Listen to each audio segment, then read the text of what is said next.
Hello, I'm Joseph Wold. I'm the Executive Director for Online Learning at Bay College. I've been at Bay College now for about 10 years, and I think one of the most exciting things that I've been able to work on while being here at Bay College is our Open Educational Resource Initiative. We were lucky enough in 2016 to receive a very large grant from Achieving the Dream to help us get started with OERs at an institutional level at Bay College. I think one of the things that helped get a lot of people on board was the incredible rise in textbook prices. Since 1977, textbooks have gone up just incredibly, over 1,000%, about 1,041% since 1977. And so as far as getting people on board, that was really one of the main factors. Textbooks have just become outrageously expensive, and faculty really want to do whatever they can to help make college more affordable for students. And open educational resources are an excellent way to do that. One of the things that I think everybody loves about the idea of OERs and open educational resources is that really what it is, the foundation of education is sharing. And open educational resources makes it really easy to share resources across institutions and across borders, and to get people on board with learning. And that is really the foundation of open educational resources.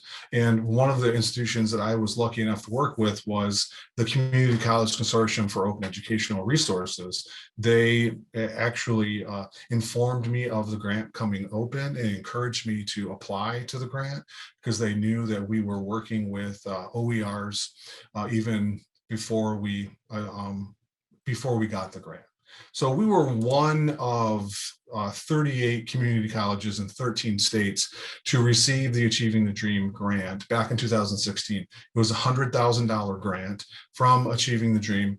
And essentially the goal was to create pathways in open educational resources, but specifically degree pathways. So we did create an Associate of Arts degree, all with open educational resources. And that would not have been possible without a lot of determination and hard work from faculty, both full-time faculty and adjunct faculty. From both adjuncts and full-time, they put in a lot of work and time to make this a success. And so from 2016 to 2021, we've saved students about $1,500,000. We've affected a lot of students over that time. So from year to year, we started in 2016 with about 1,600 students, but every semester from 2016 to 2020, it's just more students. We're now up to 3,690 students just in the 2021 year, which for a small community college in the Upper Peninsula of Michigan is pretty significant. And so if you look at some of the studies that Achieving the Dream did from the grant, they're all very positive feedback from the students. The students love OERs, and they're very likely, 42% of students are aware of OER courses offered at their college, and they are very likely to enroll in an OER course in the future. And they're also very likely to recommend it to a friend. And so as far as getting people on board at Bay College, I've been very fortunate. Faculty were very easy to work with and actually really excited to be involved with our Achieving the Dream grant. And even after the grant was over, which has been a couple of years now, it was a 3-year grant, started in 2016, but we continue to have people enrolling to transition their traditional textbooks to OERs. So we currently have about 42 classes that are using open educational resources. So that's very significant for a small community college. Some of the benefits to faculty were they're able to customize their own content. That is a big seller to faculty when sometimes they feel tied down to publishers' textbooks. It allows them to edit, to create things that they want. And another thing that faculty love is students have access to the content on day one. That's huge. There are no access codes for publishers' content. You often have to struggle with tech support, and some students can't get in and they have to struggle with these access codes. That's also kind of a barrier to student success. So, and also OERs are often more accessible and they're just more convenient for students. That also helps to sell faculty. Some of the benefits to the institution are great retention of students with OER classes, lower withdrawal rates, higher C or better rates, and you get more students enrolling in more courses because they're saving money on textbooks, so they use that money to enroll in more courses. And also the fact that these textbooks are more accessible as a digital format, and then they're also hardcover if they want. But really the benefits to students have been cost savings. By far, students are very grateful to save money on their education and not have to decide on what do I do, pay for gas, food, or textbooks, right? And so the benefits to students are the accessibility, the ease of working with the text. What if they forget their textbook? Well, they got access to it online. They could access it with their phone or their mobile device. A lot of students have just they don't even buy the textbook if it's too affordable. There's one of the students here that's saying, I don't want to pay $200 at the store, and I don't want to pay $100 to rent it. So I'm just going to go off the notes that they give us. 53% of students have chosen not to buy or rent required textbooks or materials because they're too expensive. We had one of our own Bay College students say that they spent roughly for 4 classes about $1,863 on textbooks. And then they enrolled in OER courses and they were able to spend that money on another course. So she actually took more courses because she didn't have any textbook costs because of OERs.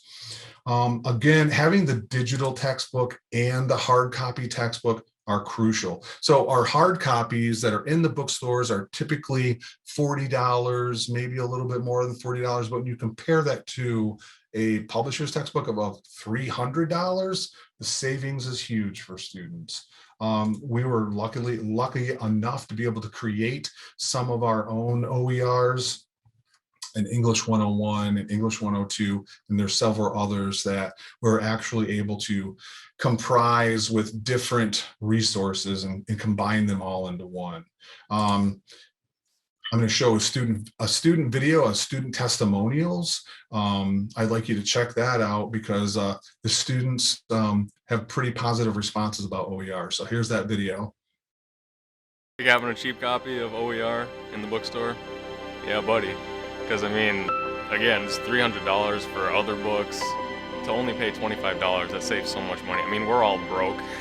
Everyone knows that. Book prices in the country have really skyrocketed over the decades. I think over $100,000 just in the fall semester alone was saved by students. And on occasion, I find out halfway through the semester that so-and-so didn't have the text because they couldn't afford. That's a hardship for students. This semester, I spent $0 on textbooks. The money I spent on textbooks this semester would probably be about $800. And I didn't have any OER this year. I did last year and it helped a lot. Like, I was actually able to afford a very good calculator for my math course because I saved the money on it. 10 years from now, costs for books are just going to be less for students across the United States, and that's the way it should be. And Bay is going to be a leader in that.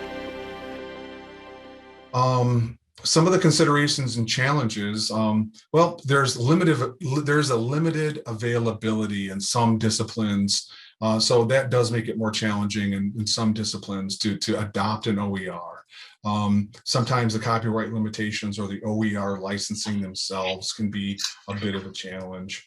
So there are some obstacles, but overall we've had a lot of success at our institution. And what I will say, institutionally, the best way to adopt OER, open educational resources, is to really have faculty talk to faculty, and then get those faculty champions that are willing to work on this initiative.